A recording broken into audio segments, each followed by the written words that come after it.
I can't believe I'm just 9 wins away from Michael Jordan. With 12 games to do it, that means I can only lose 3 games in this seed. So before I get into this game, let's talk about the real NBA. Greg Oden finally decided to sign with the Miami Heat.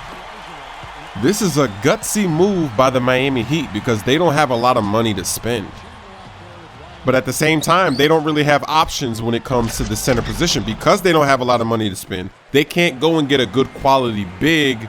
The only guy they can get is somebody like Greg Oden, who has a very bad history of staying healthy.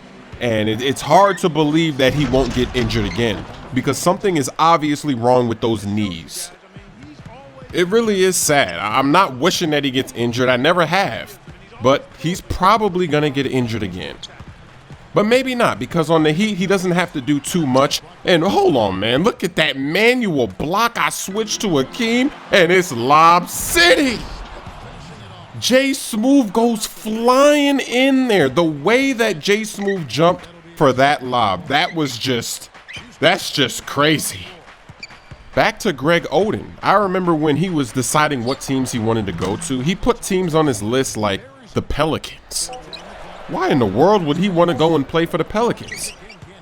And some of the teams weren't really contenders. I mean, obviously a team like the Spurs, they wanted him, but I don't think he was interested in going to the Spurs. But the Heat, that's a good fit because they don't really need Greg Oden to be the #1 pick Greg Oden. They don't need him to play big minutes. They don't even need him to play against most teams because only a handful of teams in the NBA he's going to actually need to play against, and that's the Pacers. That's teams like the Grizzlies and the Clippers. Any teams that have really good bigs, that's the only time they're going to need Greg Oden, really. Everybody else, they can just play the same brand of basketball they've been playing the last 3 years, and they're going to do just fine. So maybe this will work out. Maybe he won't get injured because he won't be playing that much longer. And look at that manual block. I'm beasting on defense. This is why I'm in the 2nd seed. Defensively, offensively, my game is sound. If Greg Oden doesn't get injured again, then the Miami Heat, they are the scariest team. They're gonna win next season. If Greg Oden does not get injured, there's no way they don't win again because they have no weakness at that point. Right now, at least when they play teams, they got a weakness. You can beat them up inside. You can get the rebounds, you can score in the post, you can do all these things. If they have a guy like Greg Oden, now you have no advantage. Because Oden, he can block shots, he can rebound, he can even score in the paint.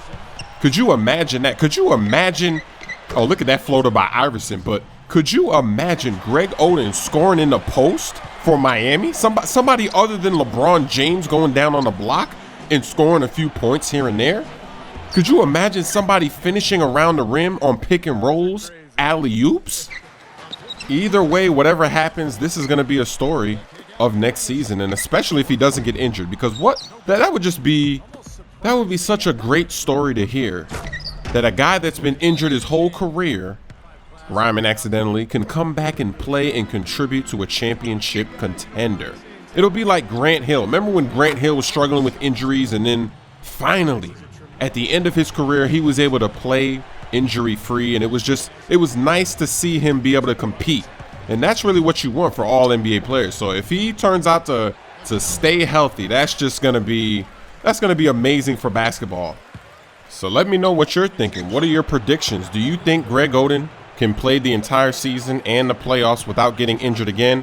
Or will it be 20 games in and he's right back to where he's always been? But now it's time to discuss this My Team game, and if you've been paying attention, I started the game with Tim Hardaway.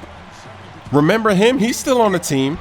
I decided to give him the start because I wanted to have a super fast backcourt. I'm really loving the fast break action from Allen Iverson. And also, look at Larry Bird cheesing the shot clock cheese. He just threw that up quickly. That wasn't even his release. Another reason why I started Tim Hardaway is because now that I'm in the 2nd seed, I've got to use everybody equally, because if they're still on this team, on the bench somewhere, you will see them appear in this 2nd seed. Because throughout all the seeds, And look at Jerry West blocking that into the crowd. But throughout all the seeds, every single player on this team has contributed in a major way. And that's really the beauty of my team, because as I've progressed through the seeds, I've had different heroes appear, disappear. I've had Tim Hardaway knock down crazy threes in the clutch. I've had Jerry West doing his thing, LeBron James. Remember when I used to have J.R. Smith? And the team has evolved, and everybody here, Nick Anderson, Allen Iverson, Larry Bird, everybody on this team is ready, and they stay ready. It just depends on what's happening in the game. It depends on what lineup I need. If I need threes, I got people for threes. If I need defense, I got people to play defense. I got Penny that could play point guard. I got Magic that could play point guard. I got Jerry West. And even though I have somebody like LeBron James, he doesn't even really score that many points for me. And actually, look at Larry Bird. Splash! I've seen a lot of comments that people are saying Larry Bird sucks in my team. Have you been watching my videos? Larry Bird is making it splash. It just depends on what I need. If I need three-pointers, if I need spacing, then that's what I'm going to go to. And look at that guy. That noob stepped out of bounds on the drive. But my team is so unselfish, so balanced. In almost all of my games, LeBron James has less than 10 points. In fact, he'll get the player of the game and he'll only have like 6 points or 9 points. It's crazy how well I've been using this team, and what a steal by Jerry West. I mean, seriously, now I'm just gonna let it fly with Larry Bird. I thought you said Larry Bird sucks in my team. Larry Bird is a beast. So sometimes I wonder, sometimes I feel like people don't appreciate what I've been doing with this team, the play style, the way I've been scoring. I haven't been forcing dunks, doing spin layups, dunks. I haven't been doing any of that stuff. I've just been hitting mid-range shots, hitting threes, doing floaters, layups, post moves. I've been doing it all. And with players that a lot of people don't even approve of. They don't even want me to use. They complain when I put these people on my team, but yet you see the results. I put together a squad that can just get it done. Whatever I need to get done, they can do it because I've got all kinds of players. I got diversity at all positions, and it's working out. And this guy, I don't know how this guy got into the second seed with this team, but there's no mercy. There's only 9 wins to MJ. There's no mercy out here. If you're in the second seed and you don't come prepared with a team that can get it done, you're gonna get beasted and feasted on. It might work against some other people, because I guess if he's here in the second seed, it's got to be working against some people. But if you're playing against a good team with somebody that knows what they're doing and you got a team like this, you're not gonna match up. The only way you could stay close or even win the game is if you abuse the game. You have to really take advantage of the flaws. You got to bust out the 1-3-1 zone. You got to force dunks. And then you got to hope that the guy you're going up against doesn't start doing those things too. You're lucky. If you play me, I don't do those things. I mean, I posted all my games so far and you've never seen me do any of that BS. But just imagine if I did. Just imagine me playing with the flaws, abusing all the flaws, all the exploits against other people. It would be some cheese. If you think these people are cheesing against me, oh my goodness. Imagine if I did those things. I took my LeBron and forced dunks, spin layups. Imagine if I did the 1-3-1 zone all game. Imagine if Jerry West doesn't miss. But imagine if I did the fading 3 cheese, the quick inbound 5-second throw up a 3, it goes in, splash.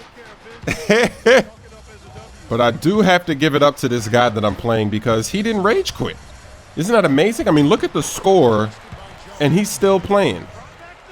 So I have to show sportsmanship at the end of the game when the shot clock is cut off. Because right now, there's still a shot clock, so I'm not just going to stand there and get a whole bunch of turnovers. Nah, we still got to play. We still got time. I'm pulling up with AI.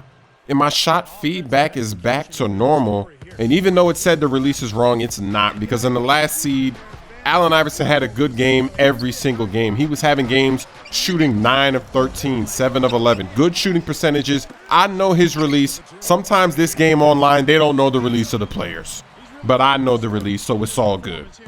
And as you see, I changed my jerseys again since I'm in a new seed. I should have been doing that, I guess, throughout. But I just ain't had time for that. I was so busy playing these games, and look at this. That's my patented splash. That's my career move right there on the pick and roll. When you get them going one way, you cross it back up the other way. And look at this manual defense. Get that out of here. I have been playing spectacular manual defense. I have been getting so many manual steals and manual blocks throughout this entire series. It feels good when you do it by yourself, manually. When you're the one, you pressed Y, you timed it, and you blocked that nonsense. You protected the paint. You got the steal. I'm fading with Iverson. And this might be my biggest win. Oh, no, I don't think this is my biggest one. I think my biggest win was back when I beat that Steve Kerr guy, and I threw, like, so many lobs at the end. And then look at this defense. I get another stop. That wasn't a block, and I thought about it. I did think about letting it fly, doing an alley-oop or something, but then I remembered I got to show sportsmanship here because this was a good game. This guy wasn't cheesing or anything like that. You got to show sportsmanship. I mean, I show sportsmanship, but if people bust out the cheese, there's no sportsmanship coming. I'm just going to rub it in if I'm up. That's what you got to do. You got to punish these people out here that are disrespecting you. So I'm off to a great start here in the first game in Seed 2. Allen Iverson did it again with 18 points, 5 assists, 3 rebounds. So stay tuned. I got a lot more My Team videos coming, and since I played against a team that didn't belong here in the second seed, I decided I might as well talk about Greg Oden because that is the newest news in the NBA.